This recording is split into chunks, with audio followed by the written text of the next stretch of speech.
സാറിൻ്റെ ക്ലാസ്സുകൾ മാത്രം ആദ്യം കണ്ട് കംപ്ലീറ്റ് ചെയ്യാമെന്ന് വിചാരിച്ചു. സമയത്തിനകം കംപ്ലീറ്റ് ചെയ്ത് തീർക്കാമെന്ന് വിചാരിച്ചു. അതുൽ സാറിൻ്റെ ക്ലാസ്സുകൾ അങ്ങനെ അത് കണ്ടു, കംപ്ലീറ്റ് ചെയ്തു.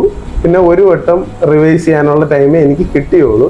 പക്ഷേ സാറിൻ്റെ ക്ലാസ് അത്രയും എഫക്റ്റീവ് ആയതുകൊണ്ട് മാത്രമാണ് ക്വാളിഫൈ ചെയ്യാൻ പറ്റിയത്. ഞാൻ കുറച്ച് ഡീറ്റെയിൽ ആയിട്ട് പഠിക്കുന്ന ആളാണ്.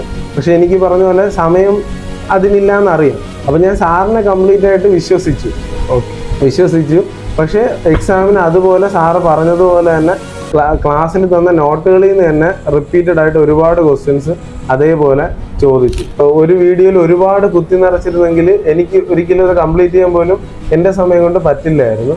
അപ്പം ആവശ്യമുള്ള കാര്യങ്ങൾ കൃത്യമായിട്ട് ഷോർട്ടായിട്ട് തന്നതുകൊണ്ടാണ് അത് കംപ്ലീറ്റ് ചെയ്യാൻ പറ്റിയത്.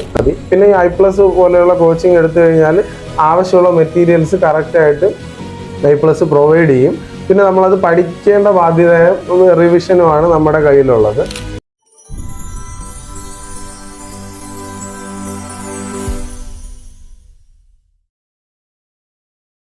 ഹായ് എവരിവൺ, ഇന്ന് നമ്മളോടൊപ്പം ഉള്ളത് സെറ്റ് പരീക്ഷ ഫിസിക്സിൽ ജാനുവരി 2024 ക്വാളിഫൈ ചെയ്ത ഗോകുൽ ദീപാണ്.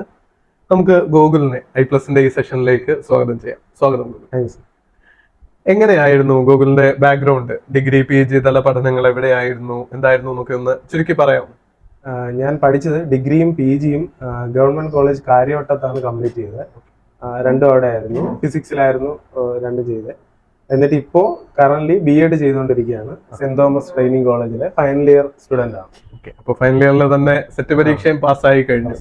എങ്ങനെയായിരുന്നു ഈ സെറ്റിലേക്കുള്ള ഒരു ഓറിയന്റേഷൻ? എങ്ങനെ ഇതിനെ പറ്റി അറിഞ്ഞു? ടീച്ചേഴ്സിന്റെ അടുത്ത് നിന്നാവും മിക്കവാറും കേസുകളിൽ. പ്രിപ്പറേഷൻ എങ്ങനെയായിരുന്നു? എത്രാമത്തെ അറ്റംപ്റ്റ് ആയിരുന്നു എന്നിങ്ങനെയുള്ള കാര്യങ്ങളൊന്ന് പറയാമോ? ഞാൻ BEd ചെയ്യണമെന്ന് വിചാരിച്ചിരുന്നതല്ല. അപ്പൊ ഞാൻ അതിനു മുന്നേ ട്യൂഷൻ പഠിപ്പിക്കുമായിരുന്നു. ട്യൂഷൻ സെന്ററിലൊക്കെ പോയി പഠിപ്പിക്കും. അപ്പോൾ BEd അൺഎക്സ്പെക്റ്റഡ് ആയിട്ട് അതിലോട്ട് കയറിയതാണ്. അപ്പൊ എന്തായാലും കയറി കഴിഞ്ഞപ്പോൾ അതിൽ നമുക്ക് ഈ ടീച്ചേഴ്സിന് ഒരുപാട് എലിജിബിലിറ്റി ടെസ്റ്റുകൾ ഉണ്ടല്ലോ. ഇപ്പൊ ഹൈസ്കൂളിലാണെങ്കിൽ കേട്ടിട്ട്, ഹയർ സെക്കൻഡറിക്ക് ആണെങ്കിൽ സെറ്റ്, കോളേജിലാണെങ്കിൽ നെറ്റ്. അപ്പോൾ ഇതിൽ പറ്റുന്നതൊക്കെ ഈ BEdന്റെ കൂടെ തന്നെ കംപ്ലീറ്റ് ചെയ്യണമെന്നൊരു ആഗ്രഹം ഉണ്ടായിരുന്നു. അപ്പൊ കേട്ടിട്ട് നോക്കിയപ്പോൾ വലിയ ബുദ്ധിമുട്ടായിട്ട് തോന്നിയില്ല. പക്ഷെ സെറ്റ് ഈ പറഞ്ഞ പോലെ സബ്ജക്റ്റ് ഉള്ളത് കൊണ്ട്, സെക്കൻഡ് പേപ്പർ സബ്ജക്റ്റ് ആയതുകൊണ്ട് എന്റെ സബ്ജക്റ്റിലുള്ള ടച്ച് കുറച്ച് വിട്ടിരുന്നത് കൊണ്ടും ഒട്ടും കോൺഫിഡൻസ് ഇല്ലായിരുന്നു. അപ്പൊ ഞാൻ വിചാരിച്ചത് BEd കഴിഞ്ഞിട്ടുള്ള വരുന്ന അടുത്ത സെറ്റിന് പഠിക്കാം, പ്രിപ്പയർ ചെയ്ത് എഴുതാമെന്നാണ് വിചാരിച്ചത്. അപ്പൊ I+ന്റെ യൂട്യൂബിലെ വീഡിയോസ് ഞാൻ ഇടയ്ക്കിടയ്ക്ക് കാണുമായിരുന്നു. അപ്പോഴാണ് ഈ 3 മാസം മുന്നേ, ജനുവരിയിലെ എക്സാമിന് 3 മാസം മുന്നേ ക്രാഷ് കോഴ്സ് സ്റ്റാർട്ട് ചെയ്യുന്നു അറിഞ്ഞ് അങ്ങനെ ഞാനൊന്ന് എടുത്തു നോക്കിയതാണ്. ജനുവരിയിൽ അറ്റൻഡ് ചെയ്യാൻ പറ്റിയില്ലെങ്കിൽ ജൂലൈയിൽ അറ്റൻഡ് ചെയ്യാമെന്നുള്ള രീതിയിൽ അങ്ങനെ സ്റ്റാർട്ട് ചെയ്തു, ജോയിൻ ചെയ്തു. പക്ഷെ എനിക്ക് ഫേസ് ചെയ്ത ഏറ്റവും വലിയ പ്രോബ്ലം എന്ന് വെച്ചാൽ BEdന്റെ കൂടെ ആയതുകൊണ്ട് വല്ലാത്തൊരു ടൈറ്റ് ഷെഡ്യൂൾ ആയിരുന്നു. അപ്പൊ അതുകൊണ്ട് ഞാൻ ശ്രദ്ധിച്ചത് സാറിന്റെ ക്ലാസ്സുകൾ മാത്രം ആദ്യം കണ്ട് കംപ്ലീറ്റ് ചെയ്യാമെന്ന് വിചാരിച്ചു. സമയത്തിനകം കംപ്ലീറ്റ് ചെയ്ത് തീർക്കാമെന്ന് വിചാരിച്ചു. അതുൽ സാറിന്റെ ക്ലാസ്സുകൾ അങ്ങനെ അത് കണ്ടു, കംപ്ലീറ്റ് ചെയ്തു. പിന്നെ ഒരു വട്ടം റിവൈസ് ചെയ്യാനുള്ള ടൈമേ എനിക്ക് കിട്ടിയുള്ളൂ.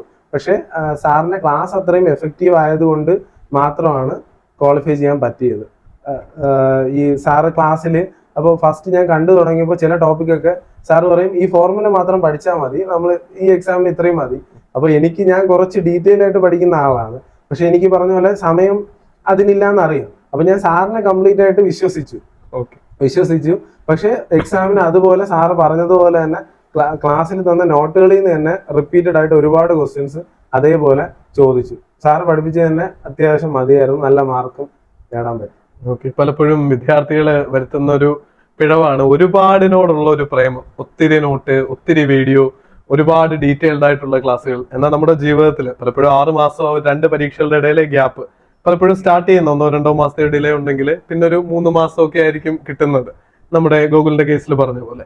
അപ്പൊ ഈ സ്റ്റഡി മെറ്റീരിയൽ ലിമിറ്റഡ് ആയിട്ട് ഉപയോഗിക്കേണ്ടതും അതിൽ ആ പ്രോസസ്സിൽ ട്രസ്റ്റ് ചെയ്ത് റിവിഷൻ നടത്തേണ്ടതൊക്കെ ഇമ്പോർട്ടന്റ് ആണെന്നുള്ള കാര്യം ഞാൻ എല്ലാവരോടും ഒന്ന് ഷെയർ ചെയ്യായിരുന്നു. പലപ്പോഴും വരുന്ന ചോദ്യം, ഒരുപാട് നോട്ടില്ലേ, ഒരുപാട് ക്ലാസ്സില്ലേ, അല്ലെ എത്ര മണിക്കൂർ ക്ലാസ് ഉണ്ടെന്നൊക്കെ ചോദിക്കും. അപ്പൊ നമ്മൾ പറയുന്ന ഒരു മറുപടിയാണ്, എത്ര ചുരുക്കി ലിമിറ്റഡ് ആയിട്ട് നിങ്ങളെ പരീക്ഷയ്ക്ക് പാസ്സാക്കാൻ പറ്റുമോ അതല്ലേ ബുദ്ധിമുട്ടുള്ള ഒരു കാര്യം.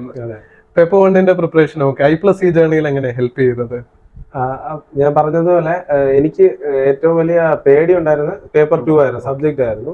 പേപ്പർ 1 ഞാൻ PSC-ക്കൊക്കെ ഒരുവിധം കുറച്ചൊക്കെ നോക്കുന്നതുകൊണ്ട് വലിയ കുഴപ്പമില്ലായിരുന്നു. പിന്നെ B.Ed ചെയ്യുന്നതുകൊണ്ട് അതിന്റെ പോർഷൻസ് ഓവർലാപ്പ് ചെയ്ത് വരുന്നതുകൊണ്ട് എനിക്ക് അത് നോക്കാൻ സമയം കിട്ടിയില്ല, അതാണ് സത്യം. അങ്ങനെ പേപ്പർ 2 ഞാൻ ഈ പറഞ്ഞ പോലെ സാറിന്റെ ക്ലാസ് കണ്ടു തുടങ്ങി. അപ്പൊ നോക്കിയപ്പോൾ വീഡിയോസ് ഈ പറഞ്ഞ പോലെ ഒരുപാട് കിടപ്പുണ്ട്. പക്ഷെ കണ്ടന്റ് നോക്കിയപ്പോൾ സാറ് ഈ പറഞ്ഞ പോലെ ആവശ്യത്തിനുള്ള മാത്രമേ എടുക്കുന്നുള്ളൂ. അപ്പൊ എനിക്ക് കവർ ചെയ്യാൻ പറ്റുന്നുണ്ട്. അപ്പൊ അതുകൊണ്ട് എനിക്കൊരു കോൺഫിഡൻസ് വന്നു. ഇപ്പൊ സാറ് പറഞ്ഞ പോലെ തന്നെ ഒരു വീഡിയോയിൽ ഒരുപാട് കുത്തി നിറച്ചിരുന്നെങ്കിൽ എനിക്ക് ഒരിക്കലും അത് കംപ്ലീറ്റ് ചെയ്യാൻ പോലും എന്റെ സമയം കൊണ്ട് പറ്റില്ലായിരുന്നു. അപ്പൊ ആവശ്യമുള്ള കാര്യങ്ങൾ കൃത്യമായിട്ട് ഷോർട്ടായിട്ട് തന്നതുകൊണ്ടാണ് അത് കംപ്ലീറ്റ് ചെയ്യാൻ പറ്റിയത്. അപ്പൊ അതുകൊണ്ട് തന്നെയാണ് അത് ക്രാക്ക് ചെയ്യാനും പറ്റിയത്. ഒരുപാട് സന്തോഷം, ഹെൽപ്ഫുൾ ആയി. പിന്നെ അത് മാത്രമല്ല ഓരോ ടോപ്പിക്കിന്റെയും പ്രീവിയസ് ഇയർ ക്വസ്റ്റ്യൻസ് മൊത്തം സാറ് ചെയ്യിപ്പിക്കുന്നുണ്ടായിരുന്നു. അപ്പൊ അത് നന്നായിട്ട് നോട്ട് ചെയ്തു. അത് 2-3 വട്ടം റിവൈസ് ചെയ്തായിരുന്നു. അപ്പൊ അത് ആ മോഡൽ തന്നെയാണ് എക്സാമിനും ചോദിച്ചത്. അതുകൊണ്ട് ബുദ്ധിമുട്ടായിട്ട് തോന്നി. അതെ, ഈ 16-ന് ശേഷം സിലബസ് മാറിയിട്ടില്ലല്ലോ. ഇപ്പൊ കുറെ ചോദ്യങ്ങൾ നമുക്ക് പാറ്റേൺ ഫോളോ ചെയ്യാൻ കിട്ടും. പിന്നെ പ്രാക്ടീസ് ചെയ്ത തന്നെയാണ് ഏറ്റവും വലിയ വിജയമന്ത്രം എന്ന് ഞാൻ കരുതുന്നു. പഠിച്ചുകൊണ്ടിരുന്നപ്പോ ഈ പ്രിപ്പറേഷനിൽ കുറച്ച് ഏരിയകൾ എന്തായാലും ഡിഫിക്കൽട്ട് ആയിട്ട് തോന്നിയിട്ടുണ്ടാവും. അപ്പൊ ആ ഡിഫിക്കൽട്ട് ഏരിയാസ് ഏതൊക്കെയായിരുന്നു? അത് ഓവർകം ചെയ്യണം അല്ലെങ്കിൽ അത് ഇമ്പ്രൂവ് ചെയ്യാനുള്ള ഒരു ശ്രമം നടത്തിയിരുന്നെങ്കിൽ അത് എങ്ങനെയായിരുന്നു? അതിനുള്ള സ്ട്രാറ്റജീസ് എന്നൊന്ന് പറയാമോ? എനിക്ക് മാത്തമെറ്റിക്കൽ ഫിസിക്സ് നമ്മുടെ സിലബസ് നോക്കുകയാണെങ്കിൽ പല ടോപ്പിക് ആയിട്ടാണ് കിടക്കുന്നത്. കുറച്ച് വാസ്റ്റ് ആണ് മാത്തമെറ്റിക്കൽ. അപ്പൊ ഞാൻ അത് കുറച്ച് ഫോക്കസ് ചെയ്തു. എനിക്ക് മാത്സ് കുറച്ച് ഇഷ്ടവും കൂടുതലായതുകൊണ്ട് അതിനോട് ഫോക്കസ് ചെയ്തു.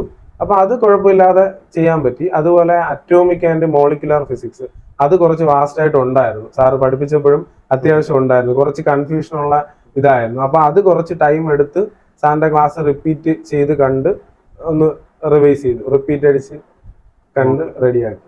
ഇനിയും ഫ്യൂച്ചറിലേക്ക് ഇനിയും കുറെ പേര് ഇന്റർവ്യൂകളൊക്കെ കാണുന്നുണ്ടാവും. അവരുടെ സ്റ്റഡി ജേണിയിൽ ഒരു പക്ഷേ ഞാൻ പറയുന്നതിനേക്കാൾ വാല്യുബിൾ ആയിട്ട് ഗൂഗിളിന്റെ വാക്കുകൾക്ക് അവർ ചെവി കൊടുക്കുന്നുണ്ടാവും. നമ്മുടെ വിദ്യാർത്ഥികളോട് യൂട്യൂബിലൂടെ +ന്റെ ചാനലിലൂടെ ഒക്കെ കാണുന്ന വിദ്യാർത്ഥികളോട് ഇനി സെറ്റ് എഴുതാനുള്ളവരോട് എന്താണ് ജനറലായിട്ട് പൊതുവായിട്ട് പറയാനുള്ള ഒരു കാര്യം? സെറ്റ് എന്ന് പറഞ്ഞാൽ അത്ര ബുദ്ധിമുട്ടുള്ള എക്സാം അല്ല. നമുക്കൊരു 6 മാസമൊക്കെ ടൈം ഉണ്ടെങ്കിൽ അത്യാവശ്യം നല്ല പ്രിപ്പറേഷൻ ഉണ്ടെങ്കിൽ ഈസി ആയിട്ട് ക്രാക്ക് ചെയ്യാൻ പറ്റുന്നതേ ഉള്ളൂ. അപ്പൊ ആദ്യമായിട്ട് നമ്മൾ സ്വന്തമായിട്ട് വിശ്വസിക്കുക, അത് നേടാൻ പറ്റുമെന്ന് സ്വയം വിശ്വസിക്കുക. അപ്പോൾ എങ്കിലും നമുക്ക് നേടാൻ പറ്റും. പിന്നെ സാറ് പറഞ്ഞതുപോലെ ഒരുപാട് പരതി പഠിക്കാൻ, അത് ഒരുപാട് റിസോഴ്സ് കളക്ട് ചെയ്തിട്ട് പിന്നെ അതിൽ കിടന്ന് തപ്പി സമയം കളയാതിരിക്കുക. ആവശ്യമുള്ള കാര്യങ്ങൾ മാത്രം സെലക്ട് ചെയ്യുക. അപ്പൊ സെറ്റ് അങ്ങനെ ഒരു എക്സാം എന്നാണ് എനിക്ക് തോന്നിയിട്ടുള്ളത്. ഇതുവരെയും അതിന്റെ ലെവൽ അങ്ങോട്ട് കടുപ്പമാക്കിയിട്ടില്ല. അപ്പോൾ സെറ്റ് എക്സാമിന് വേണ്ടിയിട്ടുള്ള രീതിയിൽ പ്രിപ്പയർ ചെയ്യുക. അപ്പൊ അതിന് വേണ്ടിയിട്ട് ആദ്യം പ്രീവിയസ് ഇയർ ക്വസ്റ്റ്യൻസ് ഒന്ന് റെഫർ ചെയ്യുക. പേപ്പർ 1 ആയാലും സബ്ജക്റ്റ് ആയാലും. മെയിൻലി സബ്ജക്റ്റ് നോക്കിക്കഴിഞ്ഞാൽ നമുക്ക് മനസ്സിലാവും ഓരോ ഏരിയയിൽ നിന്നും എങ്ങനെയാണ് ചോദിച്ചിരിക്കുന്നത്. അപ്പൊ ആ ലെവലിനനുസരിച്ച് നമുക്ക് മെറ്റീരിയൽ കളക്ട് ചെയ്ത് പ്രിപ്പയർ ചെയ്താൽ മതി. പിന്നെ I+ പോലെയുള്ള കോച്ചിങ് എടുത്തു കഴിഞ്ഞാൽ ആവശ്യമുള്ള മെറ്റീരിയൽസ് കറക്റ്റ് ആയിട്ട് I+ പ്രൊവൈഡ് ചെയ്യും. പിന്നെ നമ്മളത് പഠിക്കേണ്ട ബാധ്യതയ റിവിഷനുമാണ് നമ്മുടെ കയ്യിലുള്ളത്. പിന്നെ കറക്റ്റായിട്ട് എന്ത് ചെയ്യുക, സ്റ്റഡി മുന്നോട്ട് കൊണ്ടുപോകുക, റിവൈസ് ചെയ്യുക. പഠിച്ച കാര്യങ്ങൾ മാക്സിമം റിവൈസ് ചെയ്ത് പോകാൻ നോക്കുക. എക്സാം ടൈം ആകുമ്പോഴത്തേക്കും പുതിയ കാര്യങ്ങൾ പഠിക്കുന്നതിനേക്കാൾ പഠിച്ചത് റിവൈസ് ചെയ്ത് ഒന്നും കൂടി ഉറപ്പാക്കാൻ നോക്കാം. പിന്നെ എക്സാമിന്റെ ഡേയിൽ പറയുകയാണെങ്കിൽ ഇത് സാധാരണ 1 മണിക്കൂർ 2 മണിക്കൂറിൽ തീരുന്ന എക്സാം അല്ല. ഒരു ദിവസം മൊത്തം നീണ്ടു നിൽക്കുന്നതാണ്, രാവിലെയും വൈകിട്ടുമായിട്ട്. അപ്പോൾ രാവിലെ പേപ്പർ 1 ആണ്. അപ്പോൾ പേപ്പർ 1 ചിലപ്പോൾ നമുക്ക് ബുദ്ധിമുട്ടായിരിക്കാം. അപ്പോൾ നമ്മൾ രാവിലെ ഫ്രഷ് ആയിട്ടാണ് പോകുന്നത്. പോയി എക്സാം എഴുതി കഴിഞ്ഞ് ബുദ്ധിമുട്ടാണെങ്കിൽ അത് നമ്മളെ അഫക്റ്റ് ചെയ്യാൻ ചാൻസ് ഉണ്ട്. ഇത് നമ്മളെ മൈൻഡിനെ ബാധിച്ചാൽ നമ്മുടെ സെക്കൻഡ് പേപ്പറിനെയും ഇത് ബാധിക്കും. അപ്പോൾ ഫസ്റ്റ് പേപ്പർ അറ്റൻഡ് ചെയ്ത് കഴിഞ്ഞ് പിന്നെ ഒരു 2 മണിക്കൂർ അടുപ്പിച്ച് ഗ്യാപ്പ് കിട്ടും. നമ്മൾ റിഫ്രഷ് ആയി അടുത്ത സെക്കൻഡ് പേപ്പറിന് വേണ്ടി ജസ്റ്റ് ഒന്ന് എല്ലാം റിവൈസ് ചെയ്യുക. അപ്പോൾ എക്സാമിന് മുന്നേ ഈ ഫോർമുലാസ് ഒക്കെ ഉണ്ടെങ്കിൽ ഒരു പേപ്പറിലോ വല്ലതും നോട്ട് ചെയ്ത് വെച്ചുകൊണ്ട് പോയാൽ അത് മാത്രം നമുക്കൊന്ന് ലാസ്റ്റ് മിനിറ്റ് റിവൈസ് ചെയ്താൽ മതി. പിന്നെ ഫസ്റ്റ് പേപ്പർ എന്ത് എഴുതിയോ അതിന്റെ കാര്യം അങ്ങ് വിട്ടേക്കുക. അടുത്ത സെക്കൻഡ് പേപ്പർ മാത്രം ഫോക്കസ് ചെയ്ത് പോവുക. നമുക്ക് കട്ട് ഓഫ് 40% ഉള്ളൂ. ഈസി ആയിട്ട് എല്ലാവർക്കും ക്രാക്ക് ചെയ്യാൻ പറ്റും. സന്തോഷം. കുറെ അധികം പേരോട് ഇങ്ങനെ ഇന്റർവ്യൂകളിൽ സംസാരിച്ചെങ്കിലും ആദ്യമായിട്ട് കേൾക്കുന്ന ഒരു പോയിന്റ് ആണ് കേട്ടോ. ഫസ്റ്റ് പേപ്പർ കഴിഞ്ഞാൽ ഫസ്റ്റ് പേപ്പറിന് അതിന്റെ വഴിക്ക് വിട്ടേക്കാന്ന്. സത്യമാണ്, നമ്മൾ പരീക്ഷാ ഹാളിൽ പോയി റിയൽ എക്സ്പീരിയൻസ് ഉള്ള ഒരാൾക്കേ അത് പറയാൻ പറ്റുള്ളൂ. നമ്മൾ ആദ്യത്തെ പരീക്ഷയിൽ നിന്ന് സ്ട്രെസ്ഡ് ആയി കഴിഞ്ഞാൽ രണ്ടാമത്തെ പരീക്ഷയിൽ ഗുണത്തേക്കാൾ ദോഷം മാത്രമായിരിക്കും അത് ഉണ്ടാക്കുക. അപ്പോൾ ആ പോയിന്റ് അടക്കമുള്ള കാര്യങ്ങൾ നിങ്ങൾ ശ്രദ്ധിക്കുക. അതുപോലെ ഗൂഗിൾ നമ്മളോടൊപ്പം ഫോറൻസിക് സയന്റിഫിക് ഓഫീസർ ഫിസിക്സും ഇനി അടുത്ത പരീക്ഷകൾക്കൊക്കെ തയ്യാറെടുപ്പ് തുടങ്ങിക്കഴിഞ്ഞു.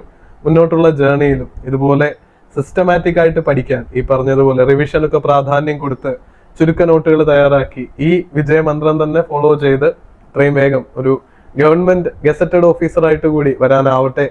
അതിനും നിങ്ങളുടെ അടുത്തേക്ക് വന്ന് ഇതുപോലെ ഒരു ഇന്റർവ്യൂവിനൊക്കെ സംസാരിക്കാൻ സാധിക്കട്ടെ എന്ന് ഞാൻ കൊതിക്കുകയാണ്. അതിനാവശ്യമായിട്ടുള്ള എല്ലാ ഈശ്വരകൃപയും നന്മകളും ഒക്കെ ഉണ്ടാവട്ടെ എന്ന് ആശംസിക്കുന്നു. നന്നായിട്ട് എഫേർട്ട് എടുക്കുക. തീർച്ചയായിട്ടും ജീവിതത്തിലെ ഒരുപാട് നന്മകളും വിജയങ്ങളും നിങ്ങളെ കാത്തിരിക്കുന്നുണ്ട്. All the best. Thanks. Thank U.